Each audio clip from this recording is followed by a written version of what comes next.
Haunted village.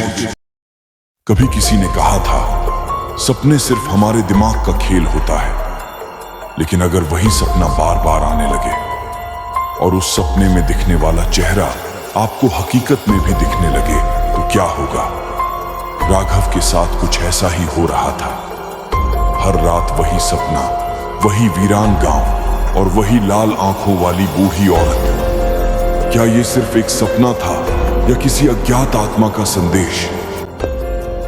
Raghav अपने office से लौट रहा होता है और उसे घर पहुंचते पहुंचते लगभग रात के 11:15 बज चुके थे और वह बिना कुछ खाए पिए अपने कमरे में सोने चला जाता है और फिर से उसे वही सपना सताने लगता है। राघव को समझ नहीं आ रहा था कि वह क्या करे। फिर वह थोड़ी देर में सो जाता है और गहरी नींद में चला जाता है। फिर वह उसी पुरानी हवेली में पहुंच जाता था। वह हवेली के अंदर कदम रखने वाला था, तभी अचानक एक बूढ़ी औरत उसके सामने आती है। उसकी आंखें पूरी तरह लाल थीं और वो थोड़ी डरावनी लग रही थी। बिना कुछ कहे वह एक टूटी हुई हवेली की ओर इशारा करती है। जैसे ही राघव हवेली की ओर बढ़ता, तभी उसका सपना टूट जाता है और यह कुछ 1 हफ्ते से उसके साथ हो रहा था। वह जैसे ही हवेली के अंदर जाता, तभी उसका सपना टूट जाया करता था। यह सपना अब एक अनसुलझी पहेली बन गया था। उसका दोस्त अक्षय, जो पैरानॉर्मल रिसर्च करता था, अक्षय ने कहा, राघव, शायद ये सिर्फ सपना नहीं, कोई आत्मिक कनेक्शन है। क्यों ना हम इस सपने को एक्सप्लोर करें। अक्षय ने अपने संपर्कों से जानकारी इकट्ठा की। उन्हें भानपुर बोर नाम का एक गांव के बारे में पता चला, जो एक उजड़ा हुआ शापित गांव और जिसका अतीत भयानक था। वहां कभी एक शक्तिशाली राजा राज करता था, जिसे श्राप दिया गया। तब से वहां कोई नहीं बच सका। राघव और अक्षय ने भानपुर जाने का फैसला किया। ट्रेन के सफर के बाद वे जब गांव पहुंचे, तो उन्हें गांव के पास पहुंचते ही हवा ठंडी और भारी हो गई। गांव में दाखिल होते ही एक अजीब सी खामोशी महसूस हुई। न कोई इंसान, न कोई जानवर, सब कुछ सुनसान था। फिर उन्होंने वही टूटी मूर्तियां, वीरान घर और पुराने पेड़ देखे। सब कुछ वैसा ही था जैसा राघव ने अपने सपने में देखा था। हवेली के पास पहुंचते ही राघव को उस बूढ़ी औरत का एहसास हुआ। उसकी लाल आंखें और चुप्पी, सब कुछ वैसा ही था। अक्षय ने कहा, यह जगह बिल्कुल तुम्हारे सपने जैसी है, राघव। उन्होंने हवेली के अंदर कदम रखा।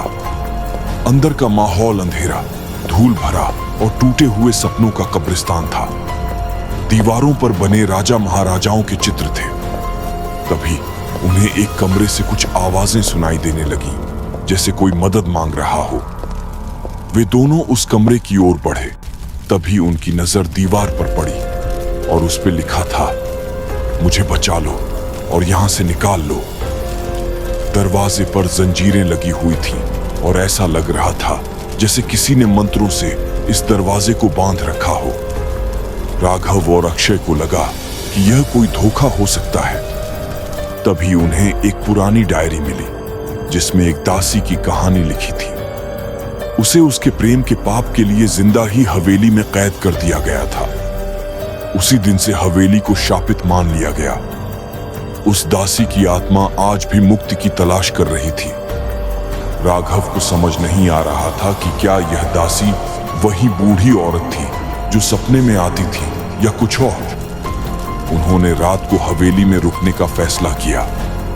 रात होते ही बूढ़ी औरत फिर से उनके सामने आ गई। उसकी आंखें अब भी लाल थीं, लेकिन इस बार उसका चेहरा गुस्से से भरा हुआ था। उसने चीखते हुए कहा, तुम्हें यहाँ नहीं आना चाहिए था।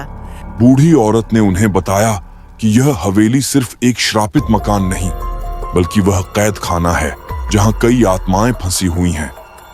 राघव का सपना उसी शाप से जुड़ा था, क्योंकि दासी की आत्मा अब उसकी आत्मा से जुड़ने लगी थी।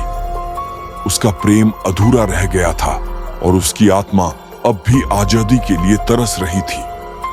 और तभी एक जोर का तूफान उठा और हवेली का सारा माहौल हिलने लगा। दीवारें चीखने लगीं। राघव और अक्षय ने तुरंत बाहर भागने की कोशिश की, लेकिन दरवाजा बंद हो चुका था।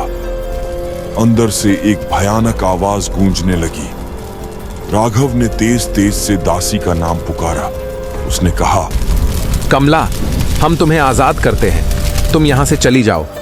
तभी बूढ़ी औरत, जो अब एक सुंदर दासी का रूप ले चुकी थी, धीरे से मुस्कुराई और हवेली का माहौल कुछ हद तक ठीक हो गया।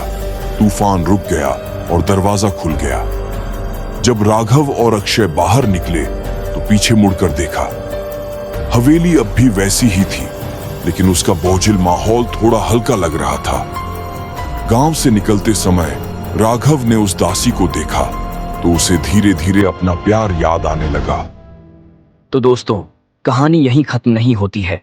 तो आप अगर उसका अतीत देखना चाहते हैं तो इस वीडियो पर कमेंट करें पार्ट 2।